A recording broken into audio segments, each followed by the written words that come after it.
¿Qué tal, amigos, diseñadores de asentamientos humanos, licenciados en planeación territorial? Bienvenidos a Entre Compadres.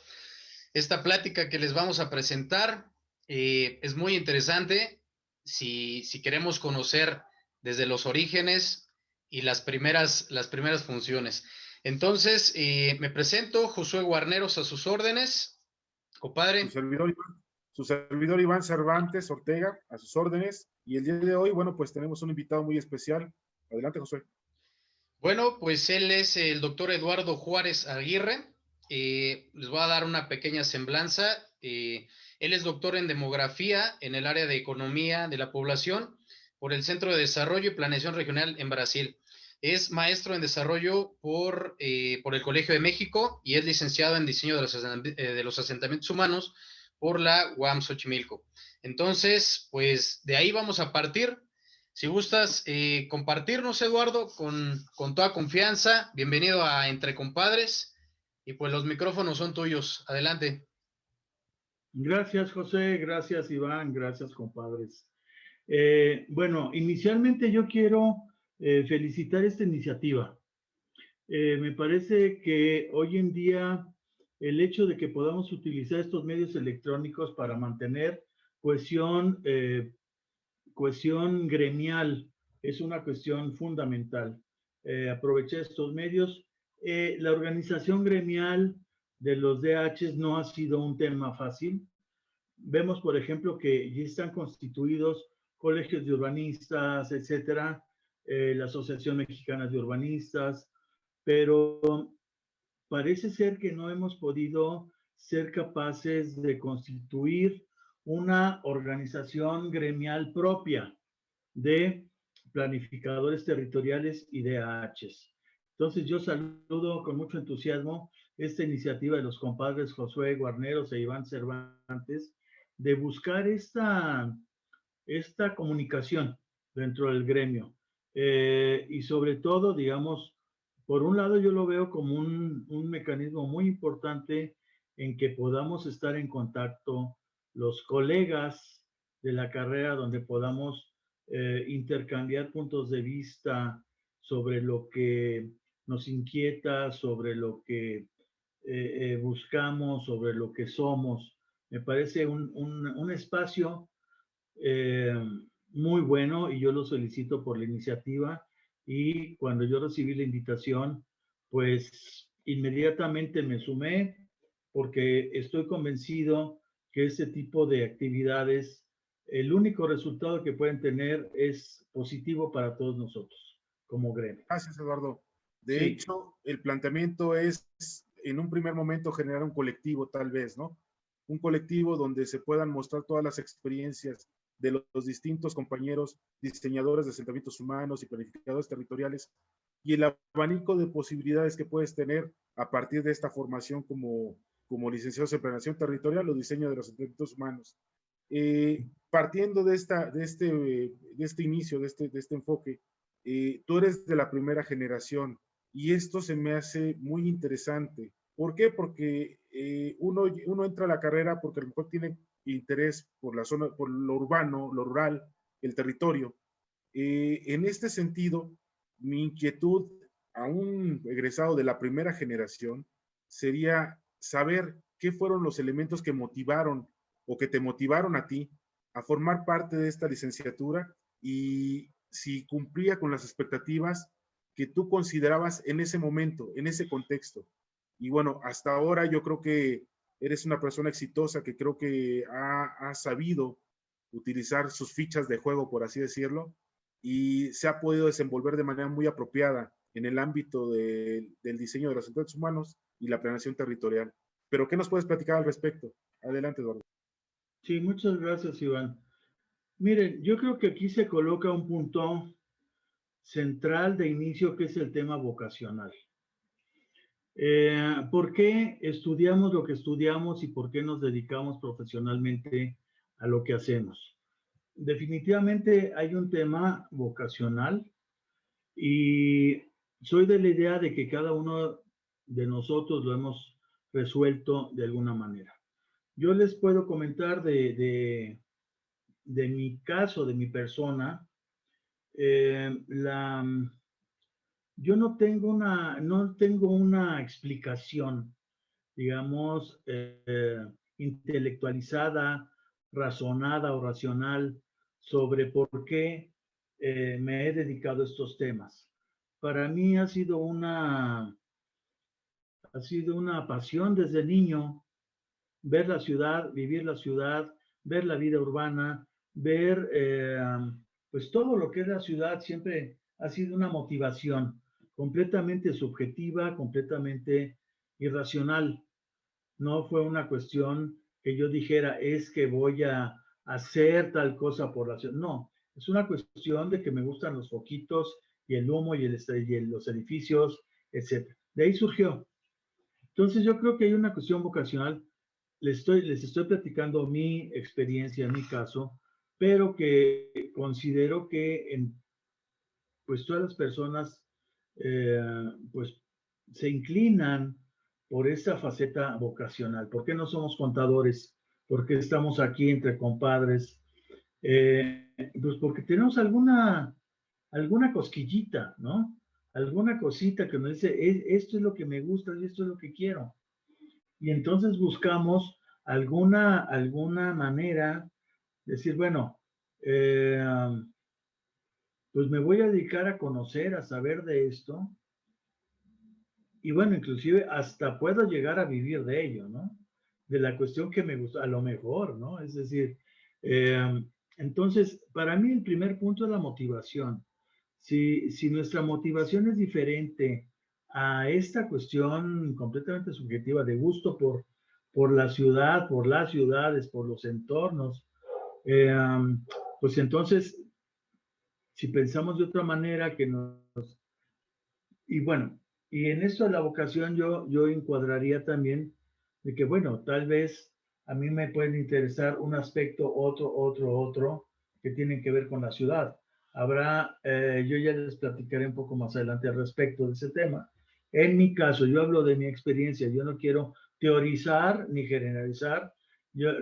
Invitaron a Eduardo Juárez con mucho gusto vino a compartir sus puntos de vista y su experiencia con ustedes, ¿no? Entonces, tampoco es para generalizar ni hacer teoría de lo que yo pueda decir. Entonces, bueno, esa es una primera parte, Iván, es decir, pues es una cuestión de vocación, es una cuestión de gusto por el tema, de sentir alguna motivación por conocer, por saber más, ¿no? Eso yo creo que es un primer paso. Digamos, hay otra situación ya particular, propia, muy específica, histórica, que tiene que ver, y por qué estudié diseño de asentamientos humanos, que inclusive, pues ni existía la carrera cuando yo me planteé este tema. Yo les puedo decir que yo entré a la carrera de arquitectura en la UNAM, hice arquitectura 2 años, y yo compartía con otro compañero la inquietud de los temas de la ciudad, los temas urbanos, y ambos estábamos ahí porque el camino era, y muchas veces se piensa que sigue siendo, el estudiar arquitectura y después dedicarse a los temas urbanos. Yo iba en esa senda, dije, bueno, pues si para dedicarme a los temas urbanos hay que estudiar arquitectura, pues estudiar arquitectura, pero en realidad los arquitectos pues son mis primos, yo los considero mis primos y estos 2 años fueron muy valiosos para mí, y les voy a decir, porque ustedes en la práctica profesional, todos nosotros nos enfrentamos día a día con los arquitectos y la mentalidad del arquitecto es de arquitecto.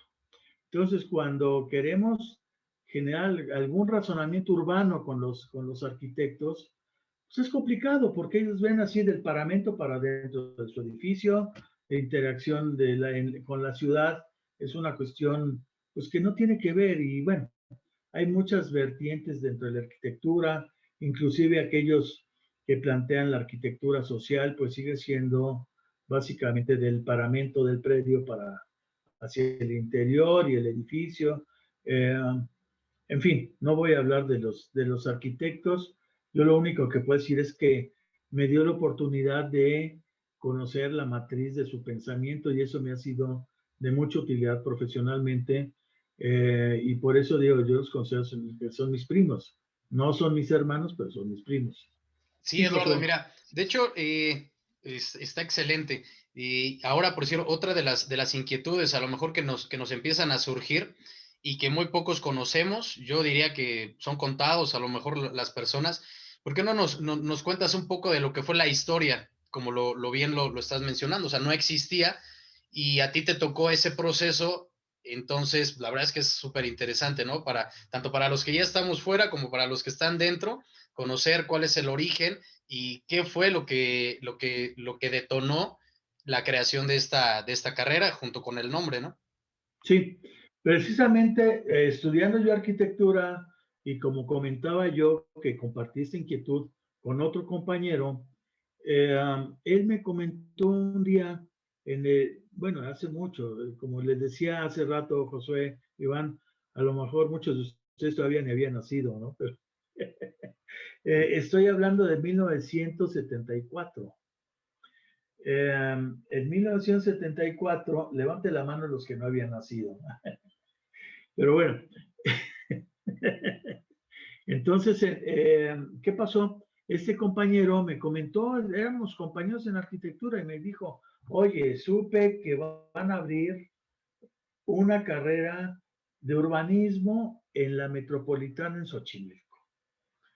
La Universidad Autónoma Metropolitana abrió sus puertas en 74, pero no en Xochimilco.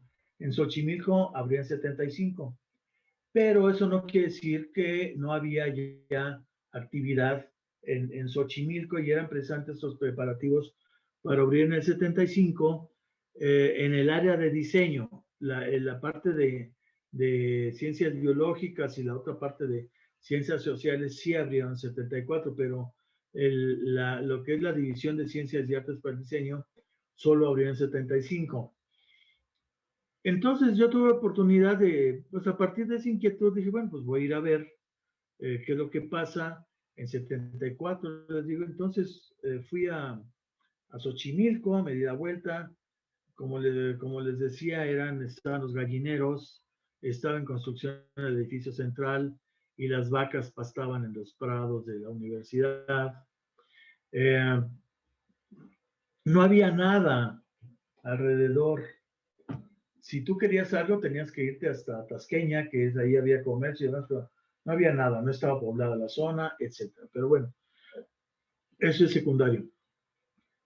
Llegué a Xochimilco, pregunté sobre la cuestión de diseño de una carrera más y pues me llevaron propiamente con Roberto Evenschutz. Entonces, pues ya fue el primer contacto que yo tuve con ese grupo de gentes que me dijo, sí, efectivamente, estamos trabajando en el diseño de una nueva carrera en temas urbanos. No me dijo urbanismo, nada más temas urbanos. Y ahí conocí a varias de las personas que trabajaban con él, que pues yo supongo que a Roberto Evenschutz sí lo ubican, pero otras personas que les puedo dar nombres como Francisco Prieto, Carlos Villalobos, al inicio se sumó José Luis Cortés, que duró más tiempo como profesor, en fin. Y bueno, me dijo, bueno, sí, pero vamos a abrir para el 75. Ahorita no existe. En la Universidad Autónoma Metropolitana no existe la carrera. Entonces, bueno, así pasó el tiempo. En el 75 abrió el concurso para entrar a la universidad. Concursé, ingresé a la carrera de arquitectura, porque no había diseño, asentamientos humanos, no existía. Entonces yo entré a la carrera de arquitectura con la expectativa de que se crearía la otra carrera. Estamos hablando del 75 y en ese momento es muy importante ubicar el tema de los asentamientos humanos a nivel mundial a partir de la Conferencia de Estocolmo de 1972, en la que el tema del medio ambiente humano, del entorno humano, Naciones Unidas diferenció lo que era propiamente natural y se generó el Programa de Naciones Unidas para el Medio Ambiente y por el otro lado el Programa de Naciones Unidas para los asentamientos humanos. Entonces, digamos que una coincidencia, una sincronía que tenía que ver con una tendencia internacional a darle relevancia a los temas de la ciudad, a los temas de los asentamientos humanos.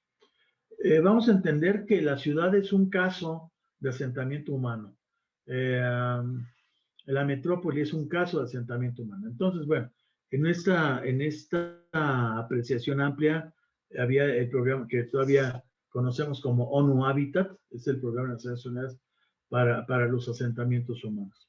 En el año 76 todavía no existía más que una propuesta de creación de carrera. Todo esto iba sucediendo. Su servidor, pues empezó, como ustedes saben, con el módulo interdivisional, con el módulo divisional, etc.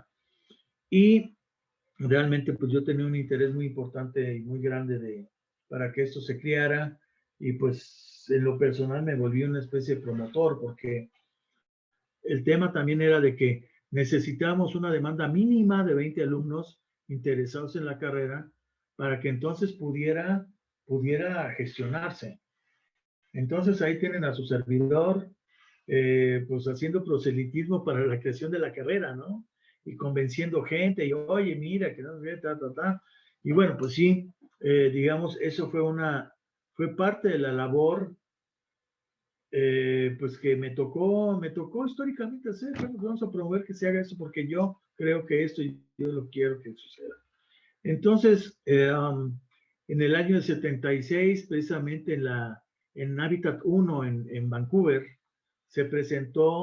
la UAM presentó el currículum de esta nueva carrera que ya llevamos, ya cuántos años, no sé, son 80, 45 años, ¿no? Y todavía seguimos diciendo que es una nueva carrera, ¿no? No nos hemos terminado de posicionar en el mercado, seguimos diciendo. No, ya les contaré una anécdota después sobre eso. Pero bueno, entonces todavía en el 76 no estaba creada la carrera, es decir, estábamos terminando ya el divisional y seguía en gestación la carrera. Su servidor tuvo la oportunidad de ser representante alumno en el colegio académico, en el consejo y en el colegio académico. Y pues yo tuve la fortuna de ser miembro del colegio académico que aprobó la creación de la carrera, ¿sí?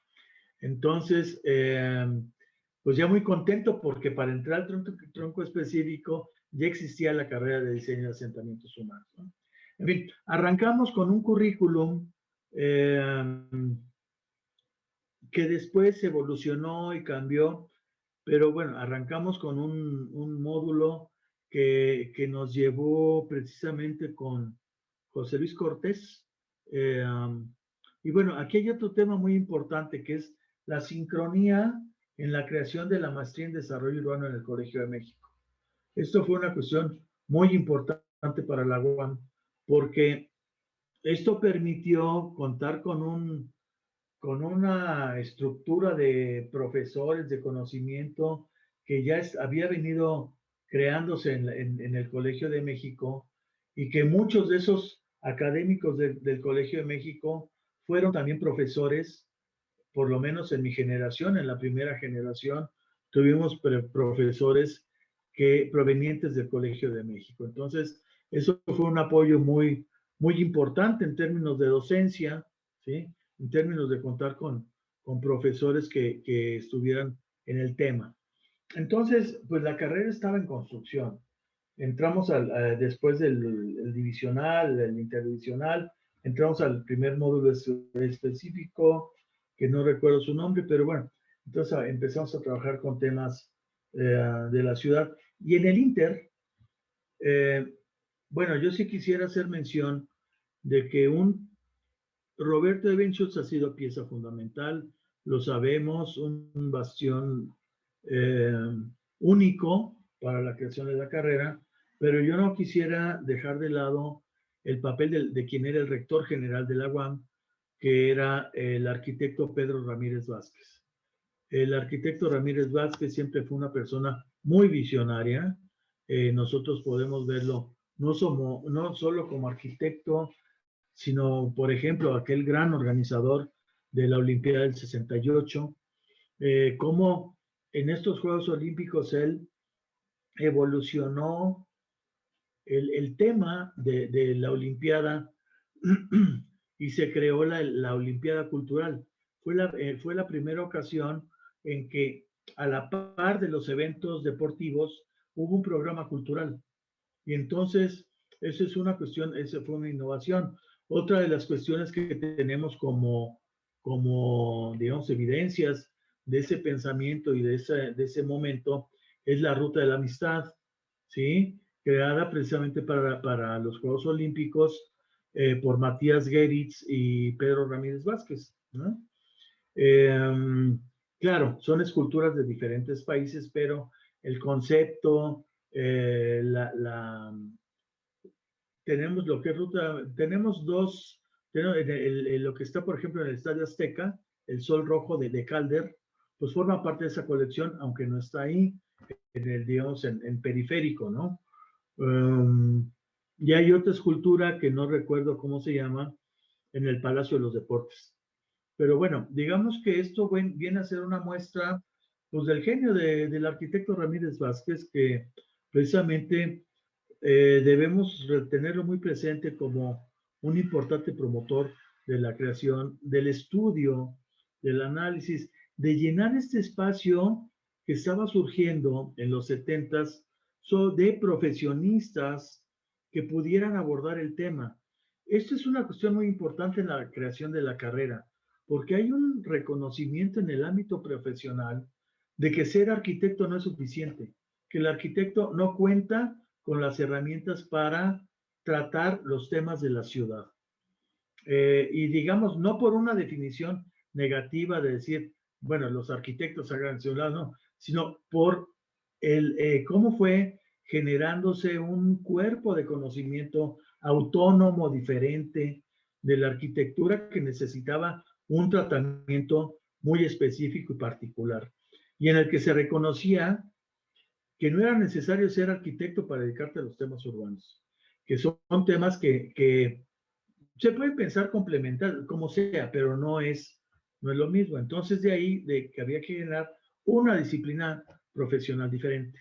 Entonces, estos temas no son menores porque son la base que permitió inclusive la creación de una nueva carrera.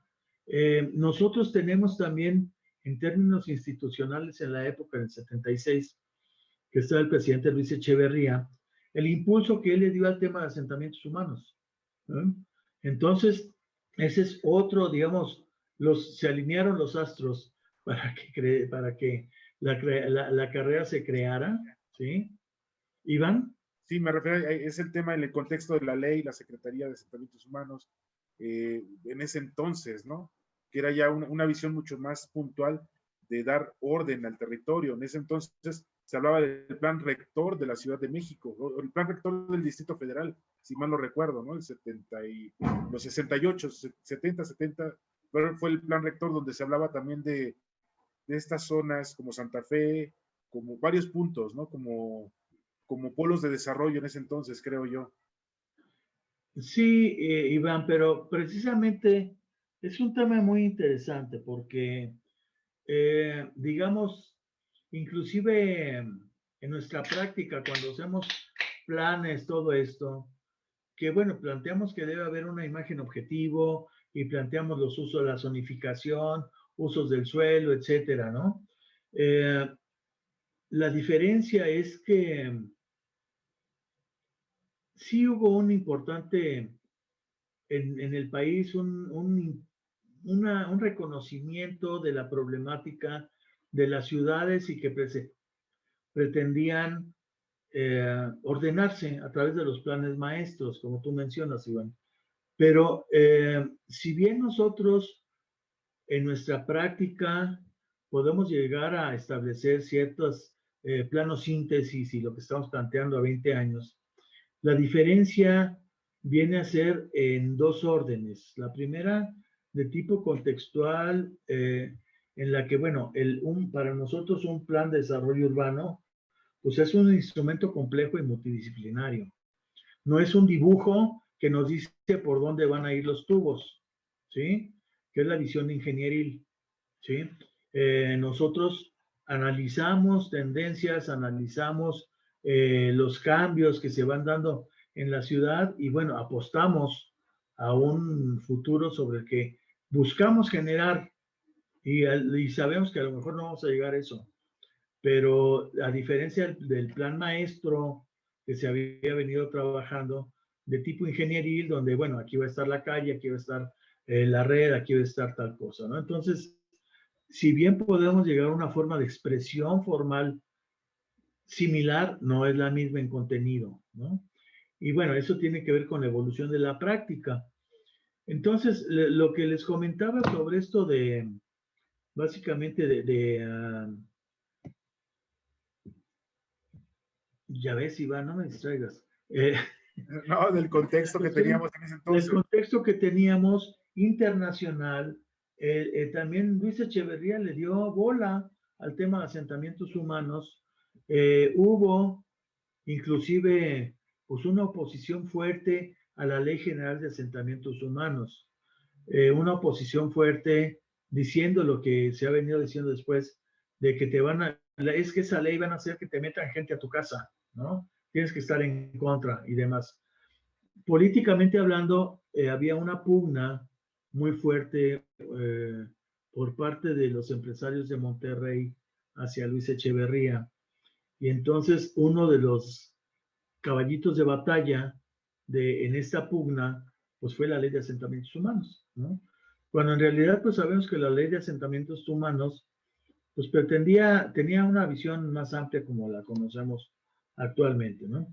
Entonces, bueno, todo esto se conjuga, vamos a decir, y en ese caldo de cultivo es que surge la carrera.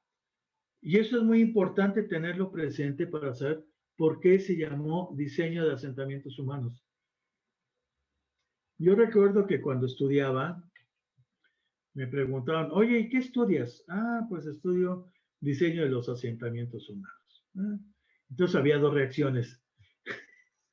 La primera, que era la más general, más general, es, qué bien. Y la segunda reacción, que era la más ilustrada, era, pues eso suena como que tiene que ver con las calles y con los coches. Pues sí, exactamente, es eso, no te preocupes. Y bueno, entonces, el nombre de diseño de asentamientos humanos viene, por un lado, de esta conceptualización que yo les comentaba, general, donde los asentamientos humanos, pues es ciudad y no ciudad, en los pueblos, es asentamiento. Es decir, en esta comprensión de que el asentamiento humano no necesaria o exclusivamente son ciudades, ¿no? Y esta precisamente siguiendo la conceptualización generalizada del programa Hábitat para los asentamientos humanos, ¿sí? Entonces, esa es la parte de asentamientos humanos. ¿Por qué diseño? Aquí había una cuestión más bien de tipo institucional en la UAM, es decir, bueno, esa carrera, ¿por qué está aquí y no está en otra división? Entonces, la manera de darle paternidad a la carrera como un tema de diseño, bueno, no es arquitectura, pero es diseño. En ese entramado y toda esa cosa, ¿no? Entonces surgió, bueno, es la carrera de diseño de los asentamientos humanos. Y de ahí surgió el nombre de la carrera. Fue la solución, digamos, prácticas que se le dio tanto a la parte sustantiva, digamos, en términos de que fueran los asentamientos humanos, como con la parte formal de estar incorporada en la división de artes y ciencias para el diseño. Entonces, pues para los que no lo sabían, así surgió nuestro nombre, que pues hubo que cambiarlo después por uno más comprensible. Esa es otra historia. Sí, Josué. Pues mira, incluso también, si aún a esto todavía le añades la licenciatura, bueno, o sea, yo me imagino que también habrá sido toda una revolución, porque bueno, eres licenciado en diseño de los asentamientos humanos, ¿no? O sea, digo, y en la actualidad, o sea, no ha cambiado mucho. Ahora todavía con lo que ustedes habían trabajado en ese sentido de darle esta importancia al nombre. Cuando nosotros entramos, nos llega el punto, justamente en la generación de Iván y la mía, nos tocó ese inter en donde se fue el cambio. Entonces, nosotros cuando hicimos el examen de admisión era licenciatura en diseño de los asentamientos humanos, y cuando ya nos titulamos éramos licenciados en planeación territorial. Entonces fue otra vez como que retomar lo que ustedes habían dejado, más aparte añadirle lo que nosotros estábamos viendo, ¿no? Entonces, en ese sentido es interesante, ¿no? Lo que ha sido la historia. Sí, de hecho, pues entenderte, como dice Josué, primero ingresas tú a una licenciatura donde te la venden como diseño de los asentamientos humanos, algo muy similar a urbanismo, y sales como licenciado en planeación territorial, pues sí te genera cierto ruido, pero hay que buscar identidad en ello, ¿no? Entonces empiezas a encontrar respuestas como, bueno, no solo vemos lo urbano, no solo vemos lo rural, no solo vemos el medio ambiente, vemos al territorio en su conjunto, ¿no? Somos especialistas en ese rubro. Y esa es la explicación que de alguna forma nos tratamos de dar para poder entendernos como parte de, pero con este antecedente, bueno, pues sabemos cuál es el origen, ¿no? Y de esto, Eduardo, cuando tú sales de la licenciatura, por así decirlo, ¿qué es lo primero que desarrollas? ¿Tienes en mente ya incorporarte al mundo laboral en la administración pública? ¿O tienes en mente seguir formándote? ¿Qué es lo que pasa por tu mente? En ese sentido entiendo que decides tú, en función de tus conocimientos, tu convicción, qué es lo que quieres hacer, qué es lo que pasa por tu mente y qué paso da siguiente. Bueno, ya en esa fase, miren, yo he sido de la idea de que para entrar al mercado laboral, el cover es tener una maestría. El mercado laboral se ha puesto, pues digamos, de mucho tiempo atrás, complicado, complejo para incorporarse en un trabajo, lo que sea. Entonces, pues desde aquellos tiempos yo dije, no, pues es que si yo quiero moverme en el mundo laboral, por un lado, y por otro lado, una inquietud personal de saber más, y en otro lado, la oportunidad de poderlo hacer, inmediatamente que terminé, inclusive se me traslapó el fin de la carrera con el inicio con el propedéutico que me habían aceptado en la maestría en desarrollo urbano del Colegio de México. Ahí entramos dos compañeros, entró Héctor Salazar, que también compañero de la primera generación, y que fuimos compañeros en el Colegio de México, fuimos los primeros egresados de la UAM en ingresar al Colegio de México, y pues yo opté pues por incorporarme inmediatamente. Hay una idea muy generalizada, sobre todo si lo vemos por la edad que tienen los estudiantes de posgrado a nivel de América Latina. Hay dos cosas. Hay por un lado, una presión por incorporarse a trabajar, ¿no? Hay una presión de que, bueno, ya estudiaste, ponte a trabajar, una presión económica. Y por otro lado, hay una idea de que antes de hacer una maestría vale la pena tener alguna práctica profesional, etcétera, etcétera. En mi caso, bueno, yo obtuve beca del Colegio de México. Yo no tenía a nadie que mantener ni nada, sino a mí mismo. Y bueno, pues tuve la oportunidad de satisfacer, digamos, mi inquietud intelectual de continuar estudiando en esta convicción de que pues necesitas una maestría para entrar al mercado laboral. Bueno, eso ha sido, como yo digo, no doy recetas, eso ha sido mi manera de pensar y mi manera de ver las cosas. Entonces yo entré a la maestría en el Colegio de México, que tuve un amigo de República Dominicana, arquitecto, que llegó con escuadra y regla T, que todavía se utilizaba en aquel entonces. Él pensaba que la maestría era así como que, bueno, vamos a dibujar y hacer planos y demás, cuando en realidad es una maestría que aborda los temas desde las ciencias sociales, aborda la ciudad, el territorio, desde el punto de vista de las ciencias sociales. Entonces yo lo que hice, bueno, pues tuve la oportunidad, digamos, me presenté, hice la prueba, además, me aceptaron y, y me enrolé inmediatamente de la licenciatura a la maestría. Por supuesto que eso digamos, a mí me ha traído siempre la práctica, digamos, la parte técnica de la práctica, ¿no? Eso es una cosa apasionante, el ponerte a ver los planos y que si la ciudad y que si las zonas y que cuáles son las tendencias y la densidad y la zonificación y o sea, todo eso que yo tenía desde niño, la idea de los foquitos y el humo y los coches y demás, ya poderlo entender a nivel profesional, con conocimiento y bueno, poder tener la capacidad de elaborar un plan de desarrollo urbano. Nosotros hicimos, como generación, hicimos un plan de desarrollo urbano para la ciudad de Puebla. Ahí fue donde hicimos nuestro trabajo. Y que vean ustedes, era, no sé de qué de año, al 2000, al año 2000. O sea que eso pasó hace mucho, ¿no? Pero bueno, fue entrar en contacto con la parte de los módulos, de entrar en la parte fundamental de la UAM, que es esta relación con la parte empírica, ¿no? Y otro punto que yo quiero retomar, Iván, con relación a la formación. La Universidad Autónoma Metropolitana tuvo, no sé si la mantenga, pero sí una orientación hacia la formación de funcionarios públicos, ¿sí? Entonces, una universidad pública para cubrir las necesidades de técnicos que requiere el aparato gubernamental. Entonces, eso lo debemos de tener claro.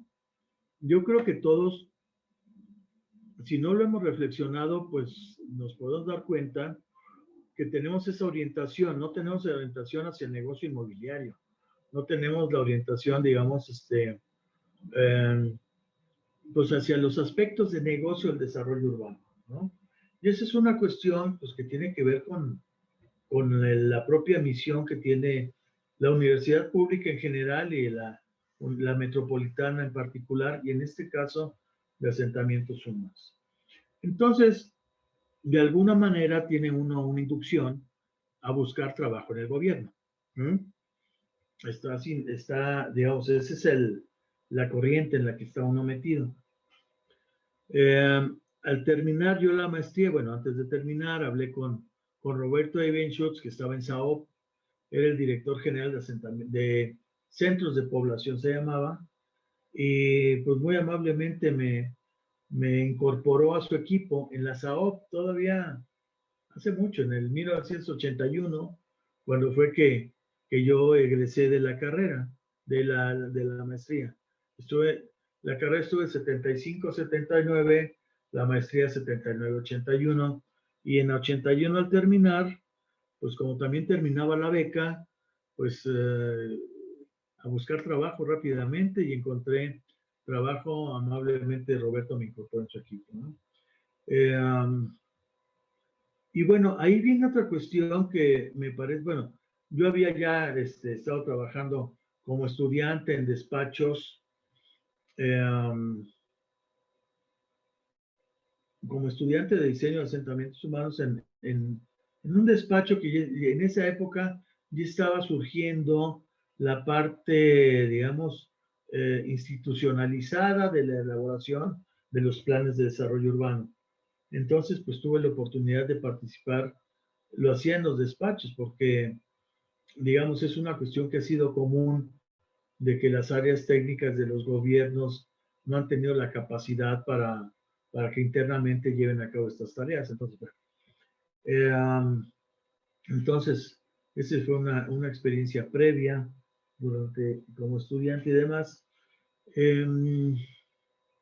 Y bueno, me incorporo, ya no voy a hablar de mi persona, ya básicamente yo quisiera, si me permiten, referirme al proceso de creación de la carrera nuevamente, en que, bueno, entramos, ¿sí?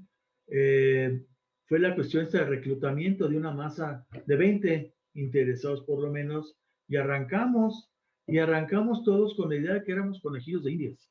O sea, estábamos arrancando una aventura de la universidad y de nosotros, de una cuestión donde había que sumar pues el entusiasmo, el interés para hacer avanzar las cosas. De esta generación de 20 que iniciamos ya en el tronco específico, pues terminamos 7, ¿no? Y en el Inter inclusive hubo momentos en que nosotros mismos pues ya empezamos a participar en la elaboración de los módulos, porque venía el siguiente trimestre, no había módulo. Entonces, bueno, ¿y qué vamos a hacer? Entonces empezamos a trabajar junto con los docentes, ¿no? Bueno, pues a ver, vamos a ver tal cosa, etcétera, ¿no? Y bueno, finalmente todo salió bien, fue una experiencia muy importante. También muy importante en el devenir de toda la carrera fue la incorporación de Emilio Pradilla. Emilio Pradilla, que lo considero mi mentor, vino a establecer una estructuración de la carrera más sólida, yo diría. La carrera tenía una estructura, tenía una visión, tenía etcétera, pero tengo la impresión de que pues, Emilio vino a darle una estructura más sólida a la carrera, ¿no? Y yo pienso que es una pieza clave de la carrera de Emilio Pradilla, además de que es una persona de mucha iniciativa. Él también hizo grandes cosas. Ya tiene tiempo que no sé de él, pero lo que yo sí sé es que también en la UNAM pues hizo grandes cosas o ha hecho grandes cosas en el área del posgrado de urbanismo, etcétera. Entonces es una figura que también es muy importante tener presente en el devenir. Y bueno, de los profesores más queridos, Juan José Zoreda, ¿no? Ese es el non plus ultra de los profesores de ahí de la carrera. Yo creo que todos estamos de acuerdo que Juan José Zoreda es un figurón. Y bueno, tuvimos alguna revolvencia de profesores, como yo mencionaba, que nos beneficiamos también con estos profesores del Colegio de México, que fueron mis maestros en la licenciatura y después volvieron a ser mis maestros en la maestría, ¿no? Y digamos que el transcurso de la carrera, pues, como yo les decía, hubo, pues no, yo diría, no, el término de deserción no me gusta porque tiene una connotación así peyorativa, negativa. Más bien yo creo que en el transcurso las personas descubrieron su vocación real y pues se fueron a ellas, ¿no? Compañeros que se fueron a ciencias políticas, sobre todo la gente que estaba de compañeros que tuvimos al inicio, la mayoría migró, por decirlo de alguna manera, a ciencias sociales. No fue cosa de que, no es que yo quiero ser arquitecto, sino que precisamente yo tengo la impresión de que cuando empiezas a analizar los temas de la ciudad, necesariamente estás analizando temas sociales, ¿no? No estás en los términos formales, ¿no? Sí, Josué. Sí, justamente en pláticas anteriores tomamos en cuenta la carga teórica que ha sido base y ha sido fundamental para esta carrera precisamente, ¿no? O sea, curiosamente el aspecto técnico va de la mano o de cierta forma esta importancia al aspecto teórico, el aspecto social, el aspecto económico, que justamente eso no se alcanza a ver o a llevar a cabo en otro tipo de carreras, ¿no? O sea, justamente es ser interdisciplinario y multifuncional, nosotros lo llamamos, para poder tener esa perspectiva, ¿no? Entonces me imagino que si ahora en estas generaciones lo están viendo así, pues en aquel entonces era totalmente revolucionario. O sea, ¿cómo puedes convivir desde los aspectos físicos con el aspecto teórico? ¿Cómo lo relacionas y cómo lo llevas a la práctica? O sea, y cómo lo ves que realmente eso es lo que se está manifestando en las ciudades. Sí, no, me parece que precisamente, Josué, es un tema que para nosotros que hemos cursado esa carrera, pues ya lo damos por sentado. Pero ya cuando en la práctica profesional te empiezas digamos, a relacionar, a conocer a las personas que están haciendo ese tipo de temas y las aproximaciones que muchas veces nosotros podemos considerar que son chatas, ¿no? Infundadas, formales. Dices, bueno, a ver, ¿y por qué me dices eso? No, pues es que se ve más bonito, ¿no? Este, entonces ahí es donde en la práctica profesional empiezas a ver, digamos, a valorar en la práctica un currículum que tiene un contenido de análisis social, por decirlo así, desde las ciencias sociales. Y lo que sí no debemos de perder de vista, colegas, es que si bien podemos entrar a los temas sociales y demás, hay un tema muy importante, que es la espacialidad de los procesos sociales. Y esto es muy importante tenerlo claro en esos términos, porque nosotros hemos visto recientemente, sobre todo cuando surge el tema del ordenamiento territorial, que ese ha sido un ámbito de trabajo de los geógrafos, ¿sí? Entonces, los geógrafos no son los únicos dueños de la variable espacial, tampoco nosotros. Pero entonces cuando viene el tema digamos, que reivindicamos la espacialidad, pues de repente podemos ser más próximos, más cercanos a los geógrafos de lo que podemos hacer de los arquitectos, ¿no? ¿Por qué? Porque es el estudio y la comprensión de la vida social en el espacio. También tienen los geógrafos duros que se van a los datos, no sé, de la morfología, de la edafología, etcétera, ¿no? Por supuesto, pero sí hay, digamos, el ordenamiento territorial tiene una raigambre en la geografía bastante fuerte, ¿sí? Eh, y ante eso nosotros debemos estar conscientes de que sí compartimos la variable espacial de los procesos sociales, etcétera. Pero aquí es una cuestión que parece una diferencia muy sutil. Los geógrafos tienen una aproximación de stock, ¿no? Vamos a decir, fija. El territorio es así. Y claro, son procesos que se llevan millones de años, ¿no? Para cambiar la edafología, etcétera, etcétera, ¿no? Cambiar el régimen pluvial, con todo y lo del cambio climático, etcétera, pero es una visión estática de stock. Nosotros tenemos una visión dinámica de los procesos en el territorio. Y eso nos mete al tema de la planeación. La planeación no es un tema de geógrafos, ¿no? Sí, Iván. Sí, comparto la opinión, ¿eh? De hecho, nosotros tenemos esa sensibilidad para ver cómo es que se dan esas formas de uso y ocupación del suelo, ¿no? Y cómo es que tenemos esa dinámica social, esa vitalidad económica en ese territorio, ¿no? Lo entendemos y en función de eso es como tratamos de buscar ese orden, ¿no? Ese orden sobre el mismo, ¿no? El territorio nos va diciendo cómo se comporta la sociedad, cómo se comportan las personas. Y ahí es donde tenemos que empezar a incorporar nosotros estos límites o este orden para que se desarrolle de manera apropiada, ¿no? Eso lo vemos hasta el momento, ¿no? Hemos buscado muchos instrumentos, no sé, un programa general de ordenamiento ecológico, programas de desarrollo urbano, y en todos ellos nos encontramos, y lo discutí ayer con Josué, nos encontramos con una situación en donde la información que te permite construir esos instrumentos en el momento en que lo aplicas, ya está desfasado. Es decir, ya tenemos un tiempo que a la hora de presentarlo, ya no representa la realidad, ¿no? Y ese ha sido uno de los principales problemas que creo hasta ahora en la construcción de estos instrumentos nos ha llevado. No sé qué opinas.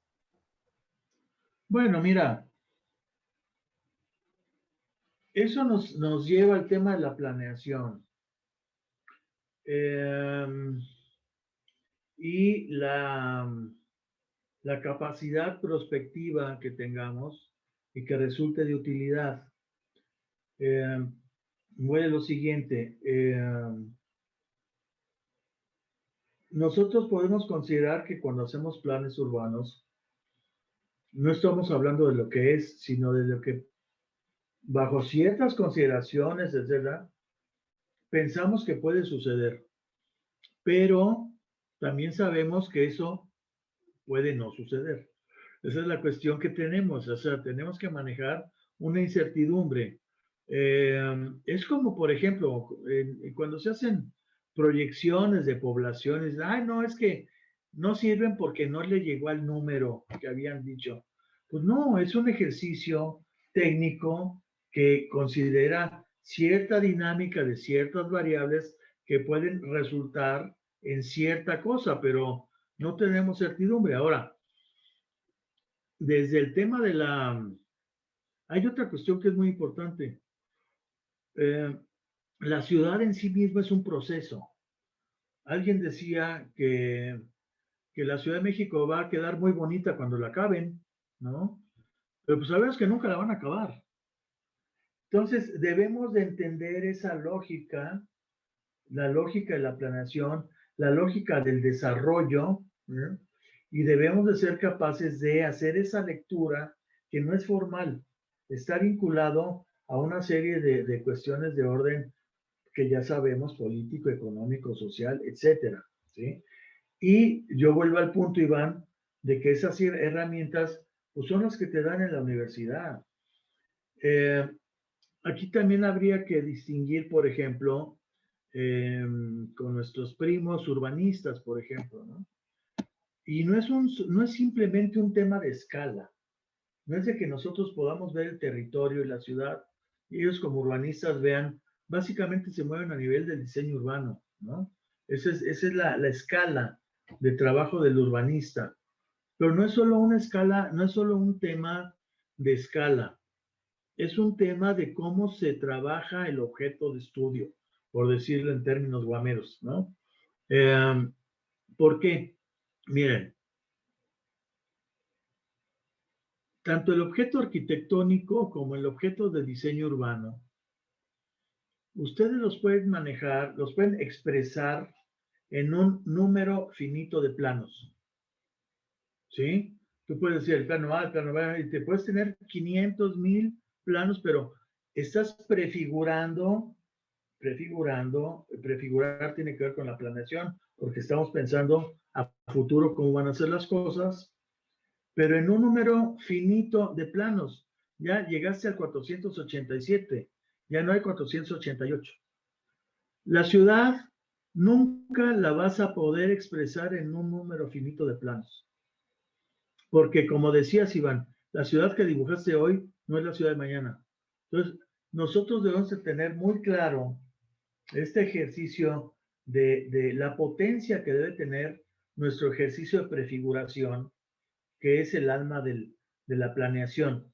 Y eso es el ejercicio que debemos tener presente y que muchas veces, digamos, vemos que prevalecen más bien visiones cortoplacistas, ¿no, Josué? Sí, justamente también retomando la plática que tuvimos ayer, Iván y yo, nos poníamos a recordar todos los ejercicios que hacíamos precisamente con lo de proyección de población. A nosotros nos tocó también de área de estudio la ciudad de Puebla, entonces yo todavía recuerdo todas las noches de desvelo y precisamente es eso, o sea, la habilidad que debes de empezar a desarrollar con las herramientas que te están proporcionando en la universidad, tener esa sensibilidad para poder predeterminar y si no ser lo más cercano, tener una visión de hacia dónde se puede desarrollar esto, ¿no? Entonces, yo creo que para los que están ahorita actualmente en la carrera, el tomar en cuenta estas herramientas de proyección, de poder prediseñar, pues es importante que las sigan desarrollando de la mano con tanto con las herramientas tecnológicas que ahorita ya la carrera ya les está proporcionando.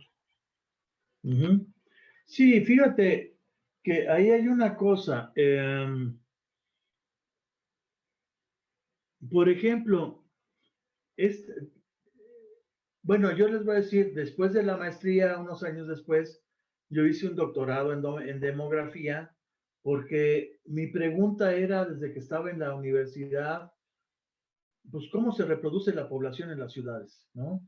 Entonces yo me planteé el tema como tema del doctorado y el área de demografía, pues como un área de conocimiento para conocer a la sociedad, a la ciudad, porque en su época, que les hablo los 80s, pues los demógrafos no veían a la ciudad, o sea, ellos estaban muy enfrascados en sus temas demográficos típicos, ¿no? La fecundidad, la mortalidad y la migración. Y en la época el tema emergente era el envejecimiento de la población, pero los temas de ciudad, los temas urbanos, los demógrafos no lo tenían en el radar. Entonces, yendo a ese punto, Josué en particular, en Ciudad de México lo que estamos viendo hoy es que les voy a poner el caso, un caso nada más, para ejemplificar solo, ¿no? No para hacer teoría, como yo les había dicho, pero digamos, es un caso y no es el único, de una maternidad que ahora la quieren convertir en casa de retiro para ancianos. Eso tiene que ver con el cambio demográfico de la población en la ciudad. O sea, está reduciéndose el número de niños y aumentándose el número de gente mayor. Yo me pregunto, por ejemplo, ustedes, si tuvieran, no sé, el tiempo de cruce de peatones en un eje vial, ¿cuánto tiempo necesita un viejito para cruzar un eje vial? Y si la población tiende a envejecer, pues entonces tenemos que repensar cómo funcionan los semáforos y cómo se mueven los flujos de automóviles en función de que los viejitos cruzan despacio. Eso tiene que ver con una comprensión del cambio demográfico en la ciudad y de cosas que suceden, ¿no, Iván? Sí, de hecho, parte de lo que estás planteando es muy importante y es algo que creo que muchos hemos tenido esa inquietud, ¿no? Se invierten las pirámides de edades, por así decirlo, ¿no? Yo en su momento trabajé en el Instituto Local de Infraestructura Física Educativa y una de mis principales inquietudes era aquellos equipamientos, bueno, aquellas escuelas, aquellas infraestructuras que ya habían perdido esa población, ¿no? Esa matrícula, exactamente por esta situación. Está la infraestructura ahí, está el equipamiento, están los servicios, pero la población está en la periferia, ¿no? Entonces ahí hay que ser adaptativo, hay que adaptarnos, ¿no? Hay que ser resilientes, en el sentido de que, bueno, ahora si la infraestructura y el equipamiento está ahí, busquemos los mecanismos para que esos niños que no tienen escuelas en la periferia, pues tomen clases en esas infraestructuras, ¿no? Entonces hay que cambiar un poco el modelo en el sentido de ver cómo hacer útil lo que ya existe, ¿no? Sin invertir y sin transformar el territorio que ya de alguna forma se ha hecho, ¿no? No sé, hay mucho que pensar y muchas propuestas que hacer, ¿no? No sé qué opinas. Sí, no, precisamente de eso se trata, que yo regresaría al punto que les comentaba, de que debemos de tener una visión dinámica de las cosas, debemos de tener un análisis que, que simplemente nos diga que en el tiempo las cosas van a ir cambiando y debemos de tener la suficiencia de conocimiento técnico para saber, para prever alguna orientación del cambio, ¿no? Por ejemplo, una de las cosas que también ha venido cambiando en Ciudad de México muy importante es la desindustrialización, ¿no? Tenemos zonas industriales como pues, Atlampa, tenemos Granjas México, tenemos inclusive el propio ¿cómo se llama? Vallejo, que bueno, por un lado se ha perdido la industria en Ciudad de México y por otro lado la que queda se ha transformado. Es decir, el pensar que la industria es la manufactura con obreros, pues eso ya cambió. Y básicamente lo que estamos viendo como industria en Ciudad de México son centros logísticos, ¿no? Centros de distribución, etcétera. Por supuesto, subsiste la manufactura, pero en realidad la manufactura en algún momento se fue al Estado de México y ha estado saliendo, está habiendo una especialización de Ciudad de México en servicios financieros, en servicios, como se llama el terciario superior, ¿no? lo cual no niega que haya lo demás, pero digamos, el papel que tiene Ciudad de México como capital financiera, como ciudad global de segundo orden, pero o sea, no somos Nueva York ni Londres, pero somos una capital global en Ciudad de México, como lo es Seúl, a ese nivel estamos.